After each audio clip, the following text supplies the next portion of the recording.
Sige, let's pray. Dear Heavenly Father, Lord, kami po sa muli nagpapasalamat po sa inyong kabutihan, sa inyong habag, sa inyong walang hanggang biyaya, Lord, yan sa aming mga buhay sa araw-araw, Lord. Sa muli, nilululati po namin, tinataas ko po namin, Panginoong Jesus, sa aming kalagitaan sa gabing ito, Lord, yan. We pray for open heaven, we pray for wisdom, knowledge, and understanding, Lord, yan. Sa muli, linisin niyo po kami, Lord, yan, ang inyong madalang tugo, Lord, yan. Yan po. Thank you Okay. po. Punta po tayo sa Mark chapter 13.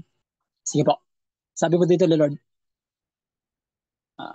nang palabas na si Jesus sa templo, sinabi sa kanya ng isa sa kanyang mga alagad, Guro, tingnan po ninyo, kailakihin ng mga gusali. Sige po. Sabi ko dito sa paglabas niya sa templo, sinabi sa kanya ng isa sa kanyang mga alagad, Guro, tingnan mo. Pagka sabi sa to, sinabi sa kanya ni Jesus, nakikita mo ba ang malalaking gusaling ito? Walang matitira ditong isa mang bato sa ibabaw ng kapwa bato na hindi ibabagsak. Amen. Sabi mo sa 3, pababa ko.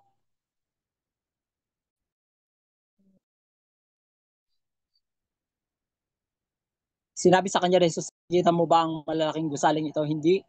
Ano? Walang matitira ditong isa. Yun. Ayun po sa 3. Samantalang siya'y nakaupo sa bundok ng mga olibo sa tapat ng mga templo, ang lihim ni na Pedro, Santiago, Juan at Andres. Yun po. Sabihin mo sa amin, kailan mangyayari ang mga bagay na ito at ano ang magiging tanda kapag malapit nang maganap ang lahat ng mga bagay na ito. Amen. Si Jesus ay nagsimulang magsabi sa kanila, mag-ingat kayo na baka mailigaw kayo ng sino man. Maraming darating sa aking pangalan na magsasabi, ako siya, at maililigaw nila ang marami. Amen. So, yun po, no? So, yun po.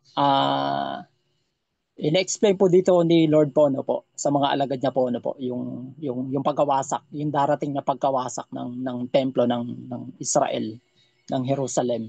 Ano po, noong time na andito po sa lupa yung Panginoong Jesus. Ano po. And yun nga, piniliwanag po ng Panginoong Jesus yung event. Ano po, ito, na mangyayari. Ano po. And yun nga po, nag-warning po sa kanila si Lord na maraming darating ano po sa pangalan niya at itong mga tao na ito na darating sa kanyang pangalan is marami silang maililigaw ano po na marami. So ito po yung isa sa mga babala po ng mga warning po ng Panginoong Jesus sa mga alagad niya po no, especially dun sa 12 alagad niya po ano po.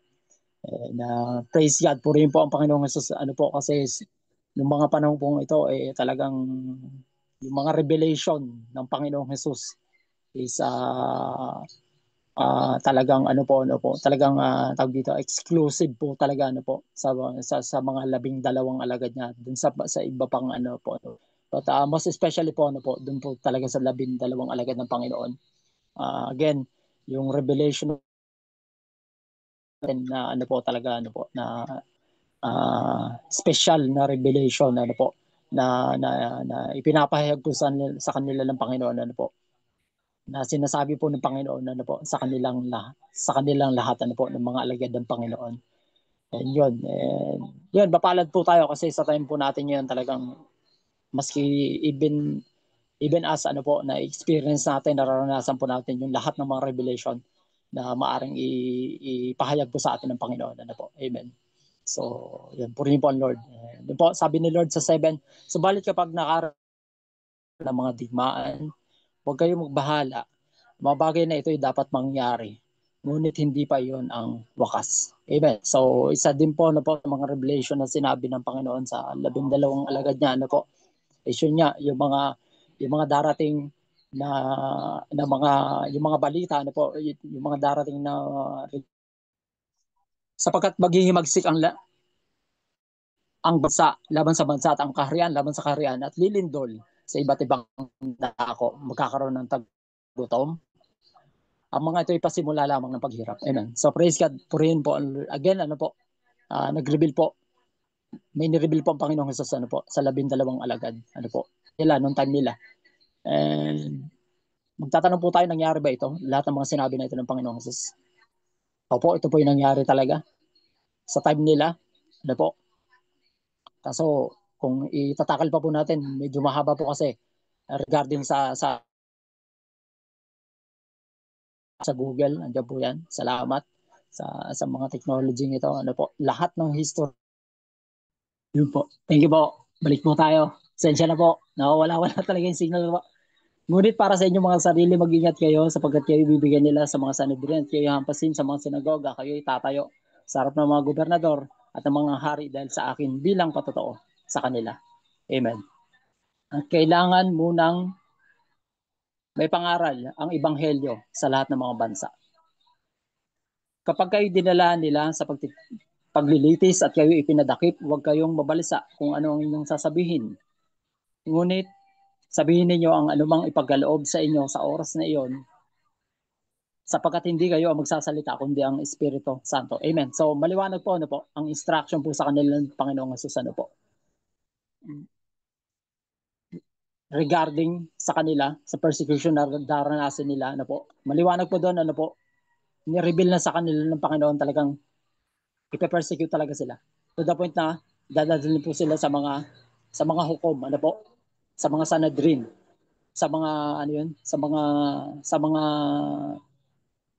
mga leader, ano po. And ano po, lahat pong ito nakita na ng Panginoon, ano po, at inireveal po sa kanila, ano po, sa pamamagitan po ng Panginoon, ano po, yun po, no. And yun nga po, again, kung isi-search po natin yung history ng early Christian persecution, yun po, sobrang ano talaga, sobrang malala po talaga, malala po talaga.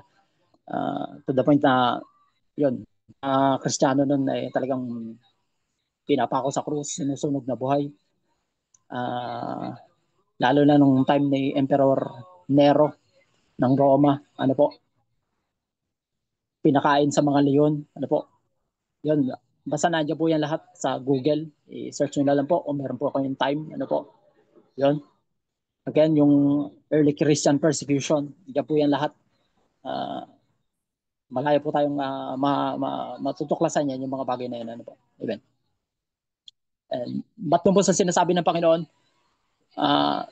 after noon mangyari yun, sinasabi ng Panginoon, ipipreach muna yung gospel sa buong mundo. Ano po. And yun.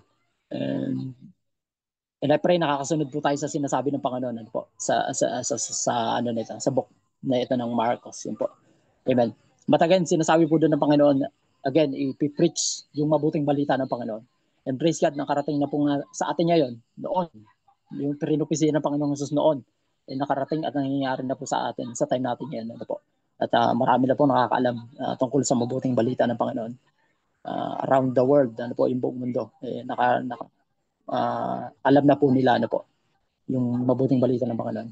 Sabi ni Lord, pagkakanulo ng kapatid sa kamatayan ng kapatid at ng ama ang kanyang anak at maghihimagsik ang mga anak laban sa mga magulang at sila ipapapatay. Yun nga po, no? So, yun. Sabi ni Lord, kayo na may kapuputan ng lahat dahil sa aking pangalan. Ngunit, ang makapagtiis hanggang sa wakas ay siyang maliligtas. Amen po rin na Lord. So, matinding revelation po, ano po, makita natin dito na i-reveal na ini-reveal ng Panginoong Jesus ano po sa kanyang mga alagad ano po.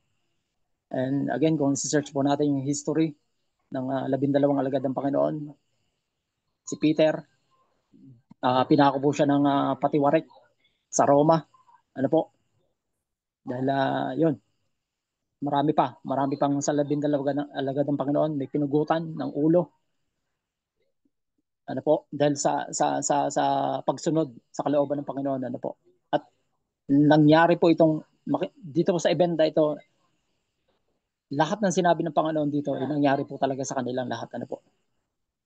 Talaga nangyari, nagkatotoo po.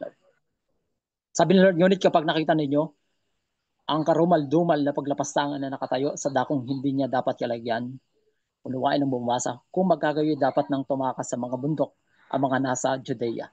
Ang mga nasa bubungan ay wag nang bumaba o pumasok upang maglabas ng anuman sa kanyang bahay.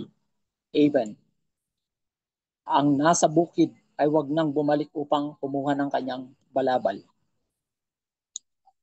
Kahabagabag ang mga nagdadalang tao at ang mga nagpapasuso ng mga sanggol sa mga araw na iyon.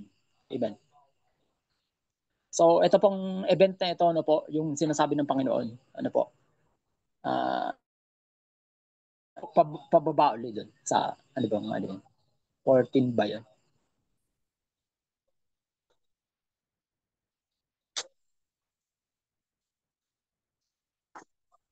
Sabi ni Lord, subalit panalangin ninyo na ito wag nawang mangyari sa taglamig. Amen. So, again, itong event na po ito is, yung nangyaring persecution uli, ano po, sa sa mga Kristiyano ng mga panahon na yun, sa mga alagad ng Panginoon, ano po.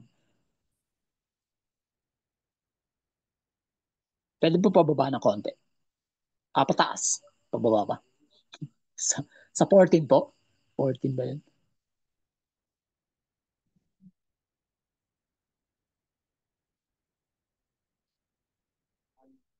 Pababa pa. Sa 19. Yun. Ayun. Ngunit kapag nakita ninyo ang rumaldumal na paglapasangan na nakatayo sa dakong hindi niya dapat kalagyan, kung magkagayoy dapat tumakas ang mga, amen. Yun po, no? So, yun po. Ito po kasi medyo ano tayo, tawag dito. Yun. Isang event na nangyari noong time na yon sa templo ng Israel, ano po, is dumating itong karumal-dumal na ito, ano po, na paglapastangan. Ano po ibig sabihin, ano po yung binabanggit ng Panginoong Hesus na to? Ito po yung time na, kung maalala nyo po, noong time ng Panginoong Hesus sa Old Testament, ano po, nag-aalay yung mga tao ng mga hayop para maging malinis yung mga Israelita. Ano po? Pero itong time na buhay ito na sinasabi ng Panginoong Jesus, dumating yung time talaga, ito nga, yung sinasabi nila, ngunit kapag nakita nyo ang karumal-dumal na paglapastangan sa nakatayo, sa dakong hindi niya dapat kalagyan, kung magkakayo dapat nang tumakas sa mga bundok ang mga. Ito po kasi yung time na, noong time na dumating itong karumal-dumal na ito, tinanggal yung pag-aalay, yung paglilinis, ano po, ng mga hayop sa mga Israelita noong time na yon. At ito po yung sinasabi ni Lord. Nangyari po talaga ito sa kanila. Hanggang ngayon, to the point na hanggang ngayon, ano po. Pero nangyari po talaga ito. Yung itong karubal-dumal na ito na paglapastangan, ano po. Medyo malalim po kasi ito, pero ayun, ina-explain na po natin dun sa pinaka-mababaw na maintindihan po. Again, noong time na ito, natanggal po ito. At ito po yung sinasabi ni Lord na yung karumal-dumal na paglapastangan sa Israel. Ano po. Yun. To the point na nawala to.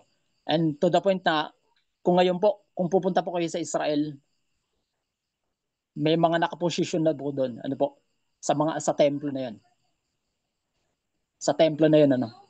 Kung pupunta po kayo sa Israel, 'yon. Nahati.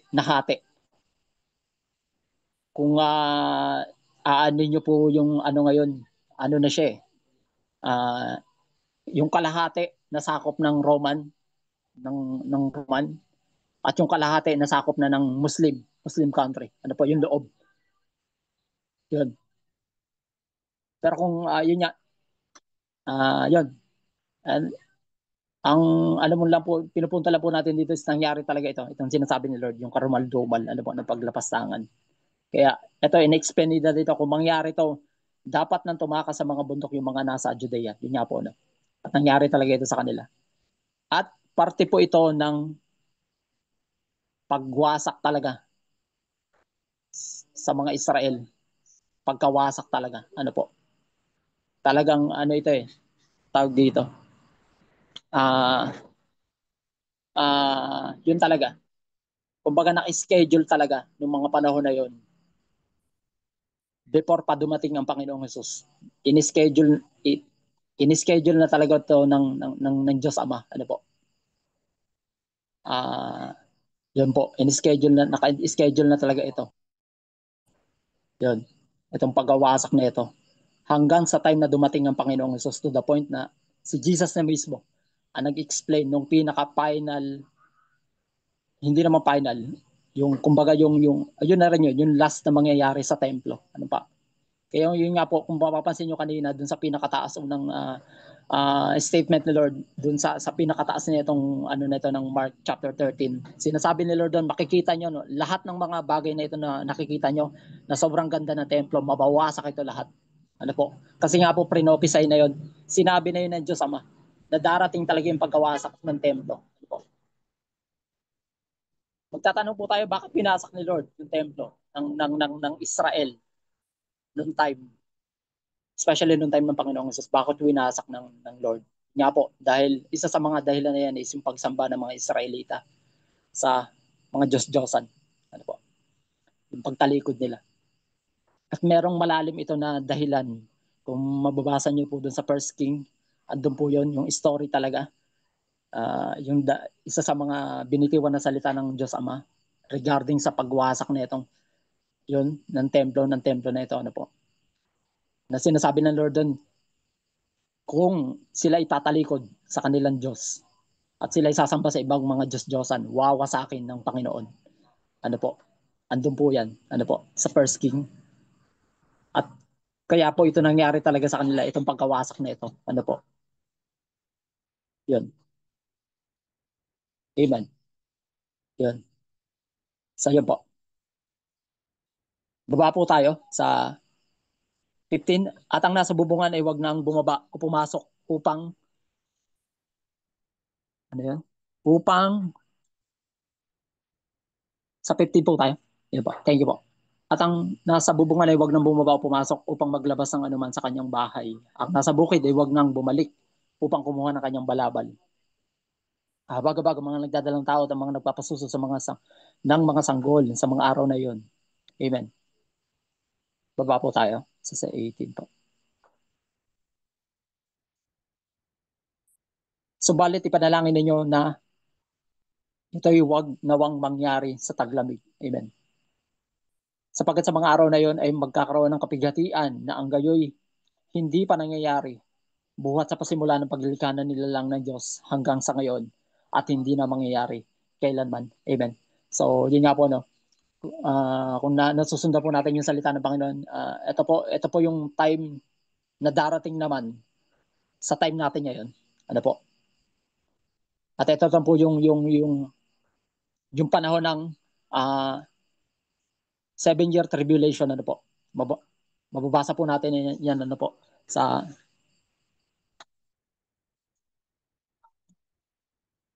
Subalit panalangin ninyo na ito'y wag nawang mangyari sa taglamig sapagkat sa mga araw na yun ay magkakaroon ng kapighatian na kayo hindi pa nangyayari buhat sa pasimula. Yun na nga po, ano po, ito, event na ito is, yun nga po, no, kung nasasubaybayan po natin yung sinasabi ng Panginoong Jesus, ano po, ito po yung sinasabi po na yung mangyayari po sa time natin ngayon, ano po, ito po yung, yun nga po, yung tribulation, ano po, amen. Sapagkat sa mga araw na yon ay magkakaroon ng kapighatian ang gayoy hindi pa nangyayari buhat sa pasimula ng paglikha ng nilalang ng Diyos hanggang ngayon at hindi na mangyayari kailanman. Amen. So again, kung babasahin niyo po yung Book of Revelation, sobrang mabigat po ito. Ano po? Ito na event na ito. Ano po? Na mangyayari. Sinasabi nga ni Lord, ano yan? Sa pasimula ng paglikha ng nilalang, hindi pa nangyayari buhat sa pasimula ng paglikha ng nilalang ng Diyos hanggang ngayon at hindi na mangyayari kailanman. Sobrang tindi po kasi na itong event na ito na mangyayari. At nandiyan po yan sa Book of Revelation. Ano po kung tayo po yung nagbabasa, yun, pamilya, maunawaan po natin ito. Itong sinasabi ng Panginoon. Ano po? Yung wrath of God. Yung pitong puot ng mangkok ng Diyos. Ano po? At ito po yung mangyayari sa time natin ngayon. Ano po? Ano po? Ito po yung ina-anticipate natin ngayon ng mga especially ng mga Christians. Ano po? Na sobrang yung mga especially yung mga malalim na sa Panginoon. Ano po? Hindi na tag dito. Hindi na kaila sa kanila itong mga bagay nito. Ito po yung kanilang inaabangan at maging tayo po ano po. Inaabangan po natin ito. Itong mga pangungusap na ito ng Panginoon. Lalo na po sa time natin ngayon. Ano po? Amen. Itong tribulation na ito. Ano po? At malibang paikli ng Panginoon ang mga araw, walang taong makakaligtas. Ngunit dahil sa mga hinirang na kanyang pinili, pinaikli niya ang mga araw na iyon. Amen po, ano po. Yun. And yun nga po, tunay nga po, ano po, yung Yung pag-ibig po ng Lord, ano po, especially dun sa mga hinirang niya. Again, makita po natin dito sinasabi ni Lord, kung hindi pinaikli ng Panginoon yung araw na yon, itong araw na ito na darating, walang taong makakaligtas. Yung po, no? Praise God po rin po, Lord. Ano po, alam po, tansyado po ng Panginoon yung panahon, yung mga pangyayari na darating. Ano, no? Sa time po natin ngayon, ano po, yun. Sinasabi ni Lord, kung hindi niya pinaiksi, walang taong makakaligtas. Ano po, kasi yun talaga, sobrang tempting talaga itong darating na mga panahon pa. Ano po, tempting talaga siya. Sobrang ganda kasi talaga ng kanyang mga mga ipinopropose yon sa mga tao. Ano po. At syempre, alam po natin talaga kung sino yung pakana nito, may pakana, may yung pinaka ano talaga, may mga yung pinaka ano talaga nito, ano po. Amen. Sobrang yon, sobrang maganda po kasi talaga ang ano na ito, ang pinopropose ano po ng mundo. Ano po, yun po talaga. Sobrang ano talaga to. But again, ayun nga, sinasabi ni Lord, paikliin niya lang yung panahon na ito.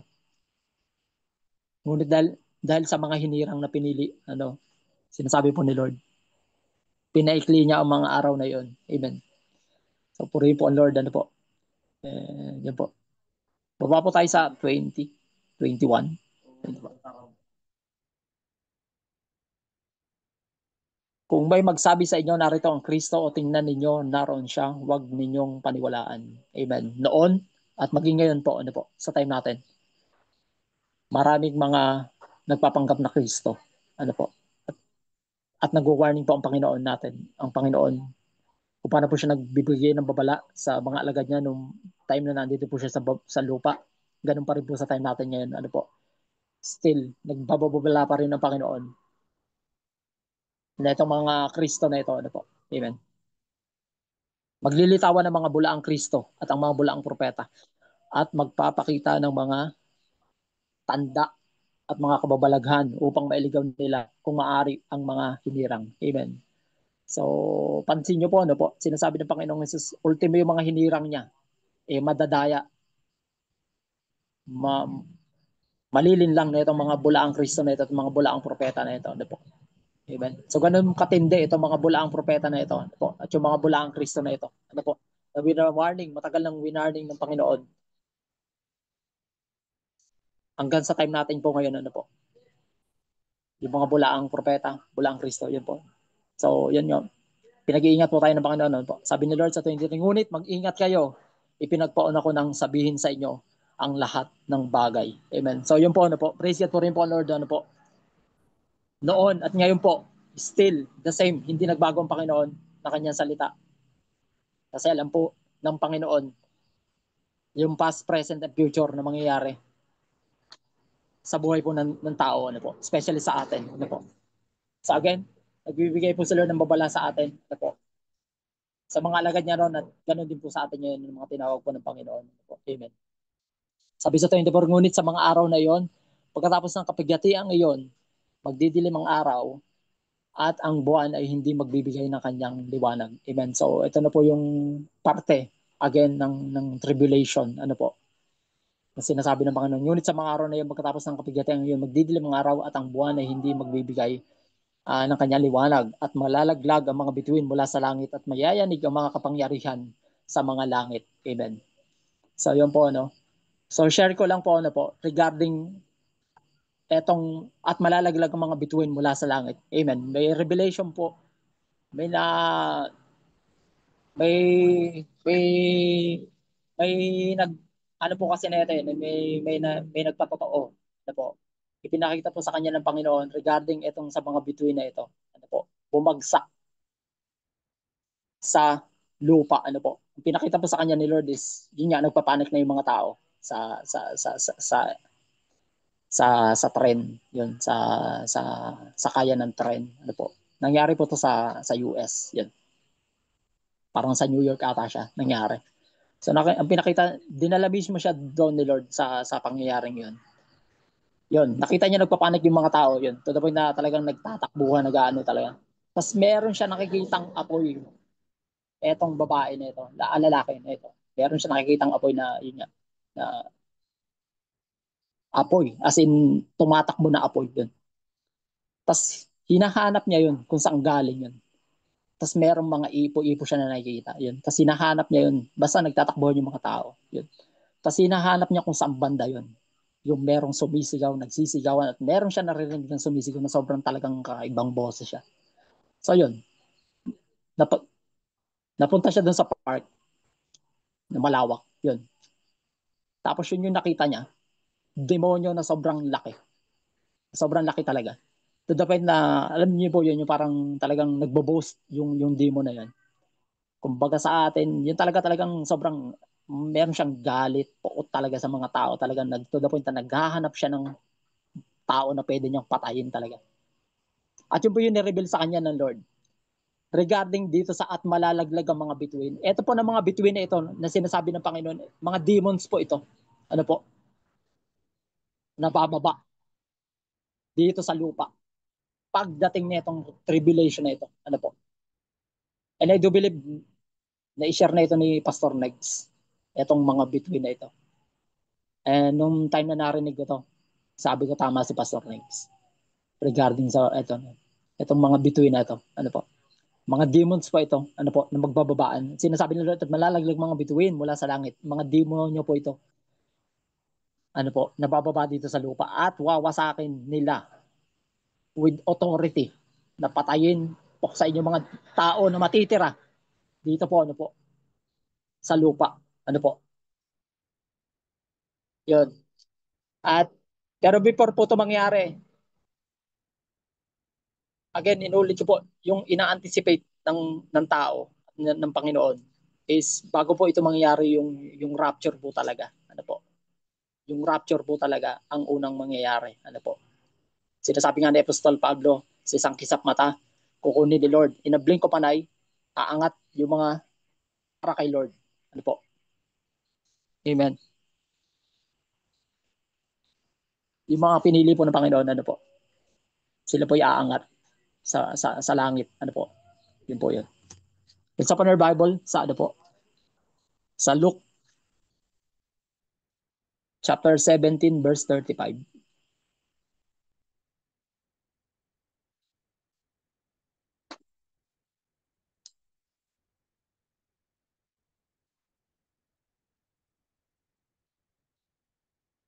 Ang Panginoong Jesus po dito nagsasalta. May dalawang magkasamang magtatrabaho sa gilingan. Kukunin ang isa at ang isa'y iiwan. Pupunta sa bukid ang dalawang lalaki, ang isa'y kukunin at ang isa'y iiwan. At sinabi, yun. So yun po, no? Ito po yung revelation, ito po yung rapture na sinasabi ng Panginoon, na sinasabi po natin, ano po, na sinasabi ng Panginoong Jesus, ano po. Kukunin ng isa, yung nagtatrabaho sa bukid, kukunin ng isa, at maiiwan yung isa. Yung mga nasa bukid, ganun din po, no? Sinasabi ni Lord, kukunin yung isang lalaki, at maiiwan yung isang lalaki. Ano po? It talks about rapture po, ano po. At sa atin po, ano po, sa lahat ng Kristiyano na pinagrevealan ng Panginoon, ito po yung ina-anticipate po nating lahat. Ano po? Ito po talaga. Ano po? Ito po talaga yung ina-anticipate natin lahat. Yun. Again, kung titingin po kayo ng YouTube, marami yan. Kung sa Revelation, regarding sa ni, regarding ito pong ano na ito, kaganapan na ito, ito nga pong rapture na ito, itong pagkuha ng Panginoon, ano po, sa mga hinirang niya, sa mga pinili niya, all around the world, ano po, ito po ang unang mangyayari, ano po, kukunin po ni Lord, lahat. Bago po mangyari yung sinishare natin kanina, ano po, yung mga demonyo na magbababaan dito sa lupa, ano po, marami po yan. Hindi lang po isa, 10 demonyo yung bababa dito, marami po yan. At marami po silang wawasakin, napapatay ng mga tao, ano po. Yung mga naiwan po, ano po yung mga naiwan. Pero lahat po ng mga tumanggap sa Panginoon hanggang wakas, ano po, nagtiis. Ito po yung mga mapapalad ng mga tao, ano po. Kasi yun nga po, kukunin sila ni Lord. At syempre hindi po nila mararanasan itong sinasabi nga ni Lord na kailanman ay hindi pa nangyari. Ano po? Hindi pa. Sa history ng paglikha, magmula pa sa history ng paglikha ng Diyos Ama, sinasabi ni Jesus, hindi pa matindi itong mangyayari na ito. Ano po? na kailanman ay hindi pa nangyari. Magsimula ng inano po ni Lord, ano po, nilikhain niya yung mundo, pati yung tao, ano po. Amen. Yun. Uh, uh, isa rin pong nais ko pong isa sa mga revelation pa ni Lord, ano po, na tawag dito, 80% ng mga Kristiyano ay hindi handa sa rapture na darating. Ang Panginoong Hesus po ang nagsabi niyan, ang mismo nagsabi niyan, ano po, 80% ng mga Kristiyano ay hindi handa sa rapture na darating. Ano po? Yan po, ano. Maski ako nung narinig ko po yun, yung revelation na yun, Panginoon, medyo nagulantang rin ako. Kasi yun nga po, ano po. Isipin mo 80%, grabe naman yun. Sa 180% yung hindi handa. Ano, magtatanong po tayo bakit? Kasi sabi po ng Panginoon, hindi hindi lahat ng Christian ay radical. Ano po? Radical. Sa English pa. Ano po? Yun. Hindi lahat yung pagiging Kristiyano ay hindi radical. Kumbaga, yun nga. Sa Open Our Bible sa Matthew 10:38,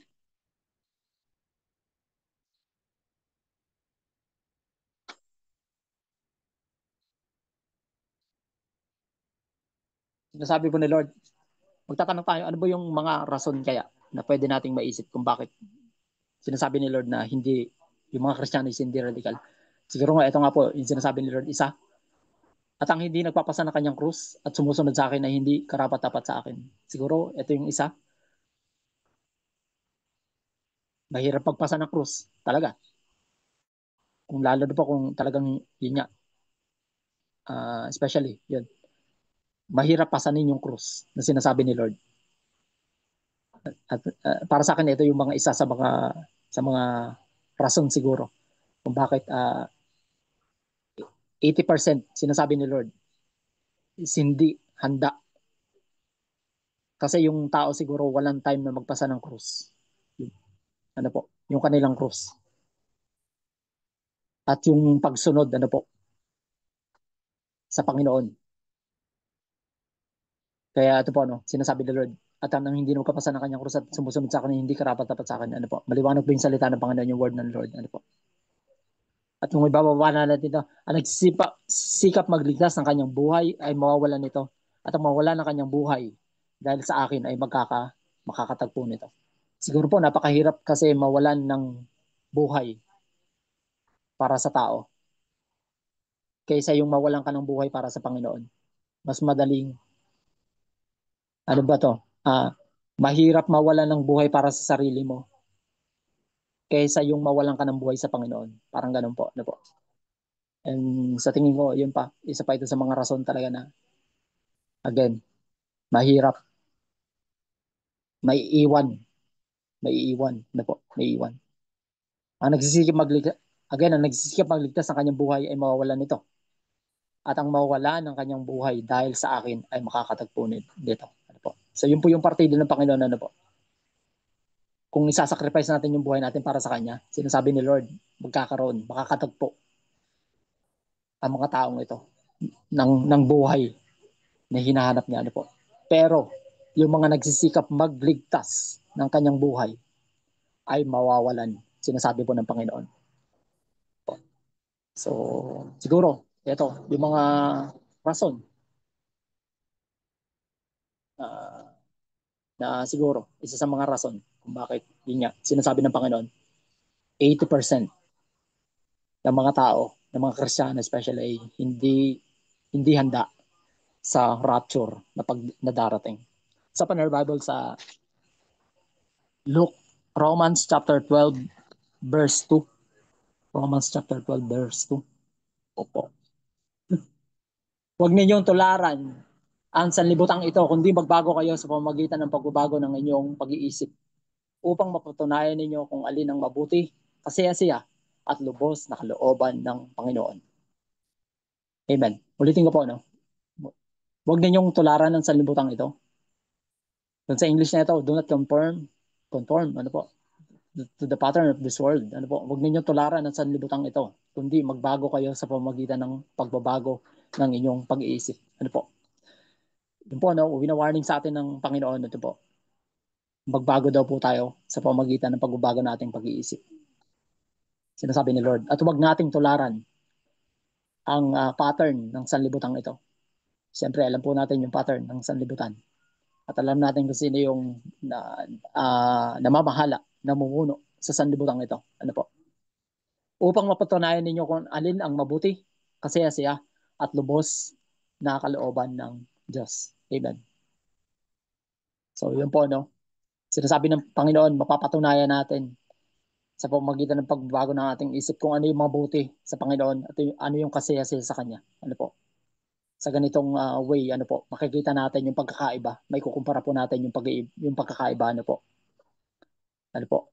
Sa pamamagitan po na itong sinasabi ng Panginoon, ano po, na wag, again, yung unang wag tularan yung mundo, yung pattern. At sinasabi ng Lord, magbago kayo sa pamamagitan ng pagbabago ng inyong pag-iisip. Ano po? Amen. So, siguro, again, yung nakikita ko po, isa pa, ito po yung isa sa mga dahilan kung bakit uh, mahirap makasunod sa Panginoon, sa kalooban, especially ng Panginoon, yun nga yung pagbabago ng pag-iisip. Ano po? Mahirap magbago ng isip. Ano po? In general po, ano po? In general, sa buong mundo, yun talaga siguro. Yung isa sa mga nakikita ko po, ano po? Yung pagbabago ng isip. Malaking challenge po kasi iyan. Yung pagbabago, yung magbabago ko ng isip para sa Panginoon. And again, yun nga, nakakalungkot man. Again, sinasabi ng Panginoon, ano po? 80% hindi handa dahil siguro yun sa pagbabago ng isip. Ano po? Sa Partner Bible sa 1 Peter chapter 1 verse 14.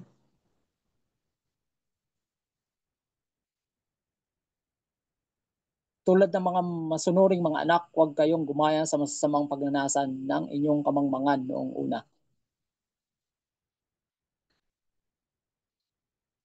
Salit.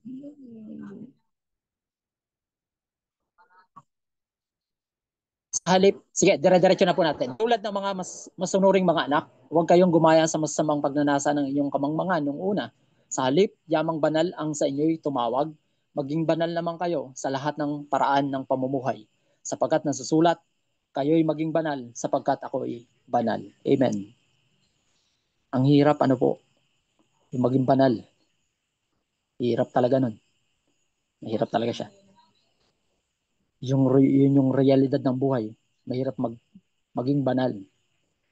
Sinasabi ng Panginoon. Sobrang malaking malaking challenge ang pagiging banal. Ano po?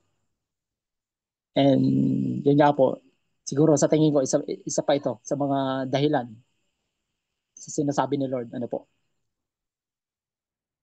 Is yung kayo'y maging banal sapagkat ako'y banal. Ano po? Again, siguro in general, ano po, mahirap banal na sinasabi ng Panginoon. Pero yun talaga. Sinasabi nga, ano yun? No pain, no gain. Ano po? Yun. Kay Lord, ganun din. Kung gustong, kung gusto Kung gusto natin makapasok sa karyan ng Diyos, yun talaga nire-require ni Lord, maging banal. Kayo'y maging banal sapagkat ako'y banal. Na po. And again, siguro yun po yun isa sa mga nakikita ko na again, yung mga hindrance, yung mga hadlang sa isang tao talaga na especially makasabay sa rapture na sinasabi ng Panginoon. Ano po? Amen. Yun. And yan, balik po tayo dun sa, sa Marcos po. Balik po tayo.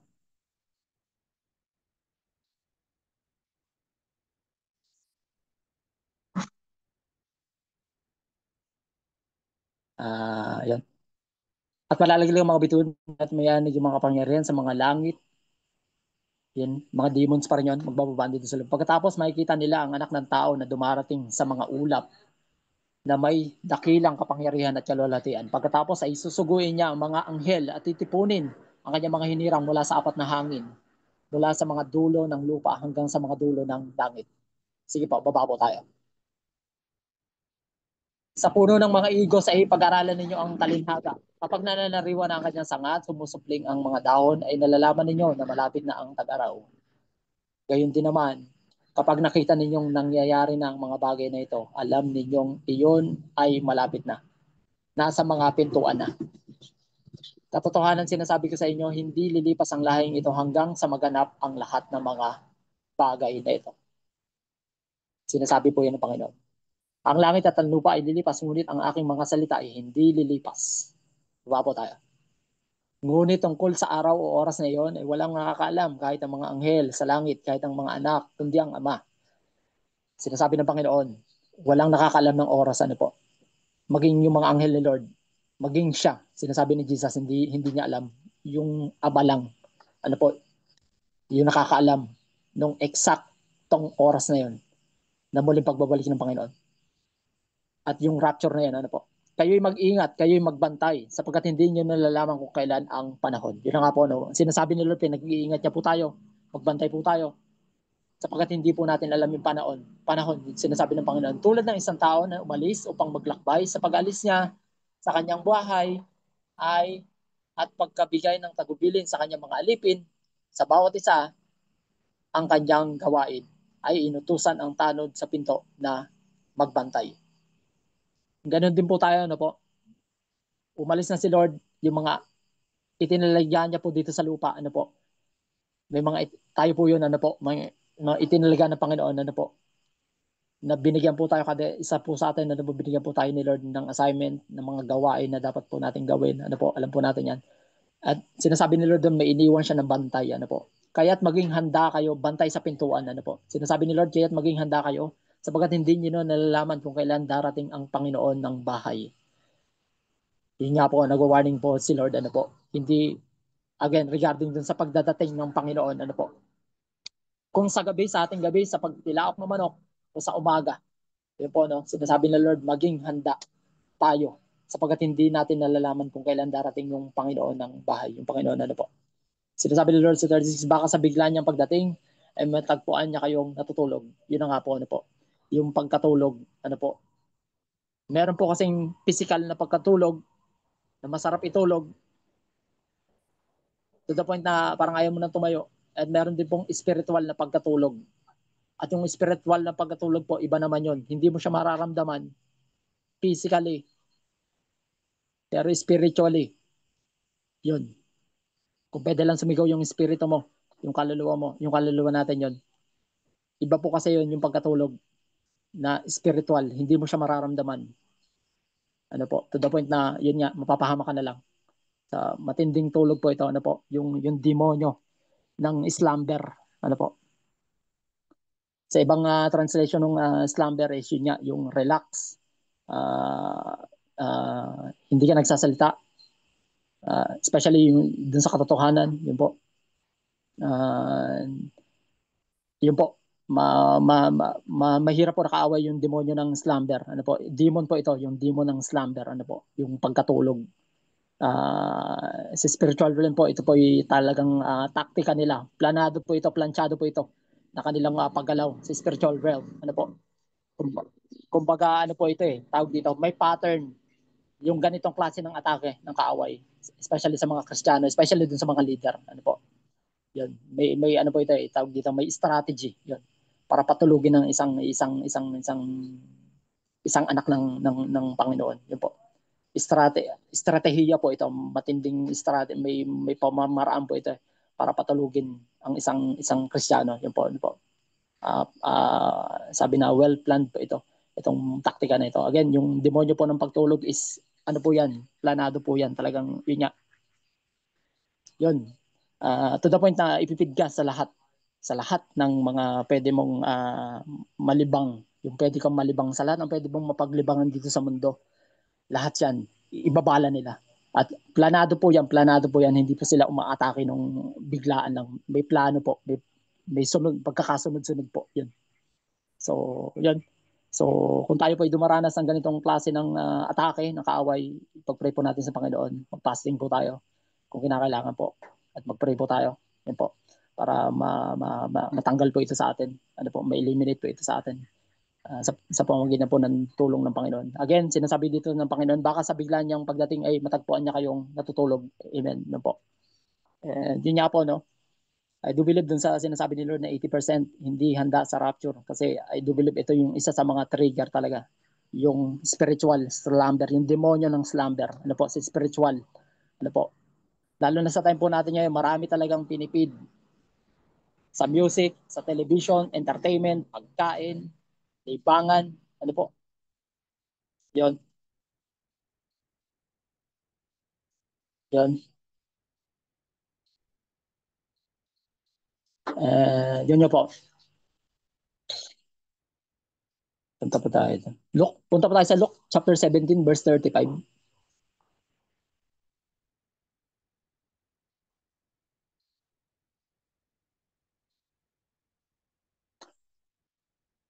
Pwede po pataas na ito sa konti.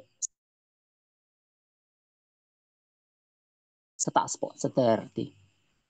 Doon na tayo na. Thank you po. Okay, no? Gayon din naman ang mangyayari sa mga araw, sa araw na ang anak ng tao ay mahayag, sa araw na yon ang nasa bubungan. Sige po, baba po tayo. Sa 32. Yon. Alalahanin ninyo sa araw, ang araw, asawa ni Lot, sino mang nagsisikap ingatan ng kanyang buhay. So, yun. Pwede po pataas-taas pa ng konti. Sa 25. Yun. Subalit kailangan mo na siya magdusa maraming bagay. Eto, sa 26, at kung paano ang nangyari sa mga araw ni Noe, gayon din naman ang mangyayari sa mga araw ng anak ng tao. Sila'y kumakain, umiinom, nag-aasawa at sila'y pinag-aasawa hanggang sa araw na pumasok sa daong si Noe at dumating ang baha at nilipol sila. Gayon din ang nangyari sa mga araw ni Lot, sila'y kumakain, umiinom at bumibili at nagbibili at nagtatanim at nagtatayo. Subalit ng araw na umalis sa Sodoma si Lot, umulan ng apoy at supre mula sa langit at pinuksa silang lahat.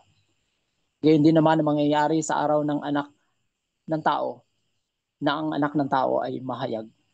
Sa araw na yon yun na nga po, ano po, again, yung pinag-uusapan po natin, ano po, yung regarding sa slumber, ano po, yung demonyo ng, demon of slumber, yung pagkatulog, ano po. Makikita po natin doon po, no, sinasabi ng Panginoon, kumakain, umiinom. Ito po yung mga spiritual na pagkatulog, ano po. Hindi po masama kumain, hindi, ano po, pero yung nga po, yung pagkatulog, ano po, yung natutulog, spiritual, natulog na talaga sa spiritually, ano po, yun, yun. Yun, marami po, ano, kumakain, busy, nagpa-party, yun. Ito yung mga spiritual na pagkatulog, ano po, umiinom, naglalasing, yun. May mga nagsasaya, yun po. May mga spiritual na pagkatulog, ano po. And again, hindi mo siya mahalata physically kasi spiritual siya, ano po. Spiritual siya na pagkatulog. Yan. And sa tingin ko ito yung mga reason. Ang Panginoong Hesus na mismo nagsabi, nag-reveal. Sa muling pagbabalik niya, ito yung mga ginagawa ng tao. Spiritual slumber, pagkatulog, demonyo. Yun. Yun. Yun. Kung hindi, especially yung isa tao kung hindi siya aware sa pagkatulog na ito, demonic attack siya. Kung hindi aware ang isang tao, yun talaga. Siyempre, yun nga po, kung hindi aware, hindi niya talaga mariresolve, hindi niya magagawa ng solusyon, hindi maiiwasan, hindi makokontrol.